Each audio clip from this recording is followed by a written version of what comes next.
Today's issue I'll be talking about is my trade that is Gene 13 Fantastic Four. And it's a, if you'd like to call it a versus, that'd probably be the best way to put it.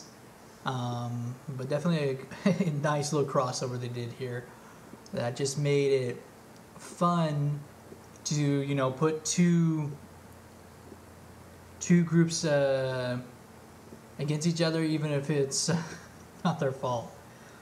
A lot of humor in this one, which makes it really nice. And the only thing I have to say that is a little weird is the art style, but you know, at least the story itself was pretty good. And yeah. Not too bad. I mean, it starts out, we actually get to see the Gene 13, you know, just having fun in New York, enjoying themselves, and Ben's helping out one of the droids to fix, you know, something, and Johnny's just like, wow, okay, this is boring, I'm going out. And, well, everybody's basically getting ready to go to, I guess, go to a party, basically, and as they leave, all of a sudden, something starts going wrong.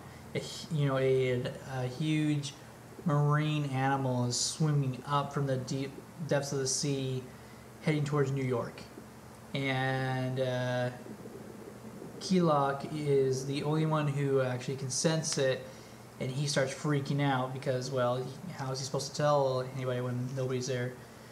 And of course, with Qeelocke, you know, sensing this thing, next best person to sense it or, you know, anything is Reed Richards, and he's very curious of you know, what's going on? What is this? Why is this? And then Qeelocke escapes, and, well, Gene 13 is just kind of like, okay, because now they can't go back to their hotel room just because they don't have no idea what's going on. And then, this is one thing I really enjoyed, is they were able to include Spider-Man in this one. And, you know, since he's really good friends with Johnny, this is just, was a really nice thing to see him inside this one. So they start going after Qeelocke, unknowing what's going on. They see this huge, giant monkey, rabbit, no, I don't know what it is, thingy. I think that's what Spider-Man almost even says. And then finally, thanks to Spider-Man, they're able to catch Qeelocke, even though they don't know what's going on. And of course, Johnny, just being himself, just goes, well, you knew where the Baxter Building is, and flies off. Oh, it just leaves Spider-Man with this huge, you know, with his alien. It's just like, wow. And of course, you know, as the Human Torch is flying away, he meets up with one of the Gene 13. And they're just trying to figure out what's going on. They finally get Qeelocke locked up and everything.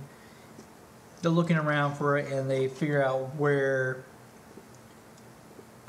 who has him. And now Gene 13 has to go and save their comrade. You know, find out why he went berserk. And of course, the girl Johnny met is right outside.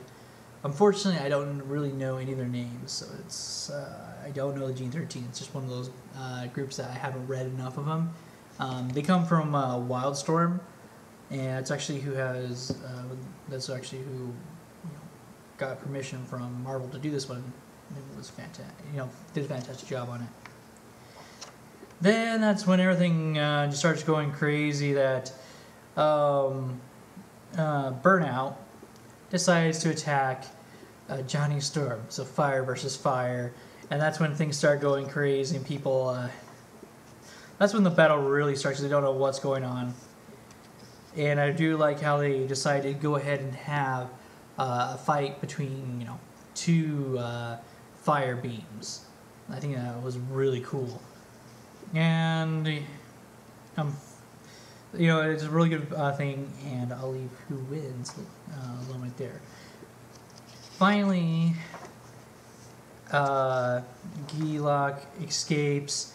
The other monster from the sea is finally reached shore, and they're both teams are rushing to try and stop what's going on. And they can't figure out what keeps on going on.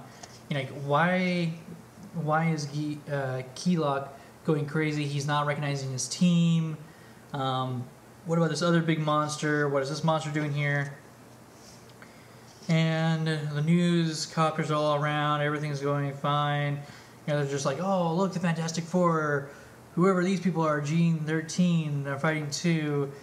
And then finally, Qeelocke and the other monster meet up with each other. I'm sorry, I just have to laugh. I mean, to think of something like this, it's just, it's so wrong, but it's just funny. I don't know. Okay, spoiler alert. If you do not want to know why all this is going down, then, this is Tisa Christie challenge sayonara to you. But if you actually want to stay and hear what the ending is, and the whole point of this story, and keep on watching, because this is what this is the time I'm actually going to do it. So spoiler alert. Okay. After finally the two huge monsters meet up with each other, that's when everybody realizes what's really going on, and yeah, people are like, wow. Apparently, for both of these monsters, it's mating season, and with them both being 50 feet tall, decide to have their mating ritual and mating time in Central Park for all New Yorkers to see. Two giant monsters mating. I mean, yeah, what else can you see from that? I mean, just goes crazy, and then it's really the basis of the story, because it's just a kooky story. Like, you're trying to figure out what's going on, and all of a sudden it's just like, okay. To keep it clean, at least they don't show anything, obviously. It's just like how the reactions of each of the team members are like, oh, they're not fighting, they're loving. And of course, then you have another one of them just like, oh my gosh, this is so embarrassing. Yeah. So, if you guys are looking for a comical story between two teams that actually meet up and do have a battle, and then have to go and save New York from two horny giant monsters, this is a fun one to read, just to see how to... the artwork is definitely from the Gene 13's artist. A little weird to see the Fantastic Four like that, but that's just how it has to be. So I hope you guys have enjoyed this review. This is T. Sakura saying ciao and sayonara. Here comes boogie that, boogie that. There goes boogie that, boogie that.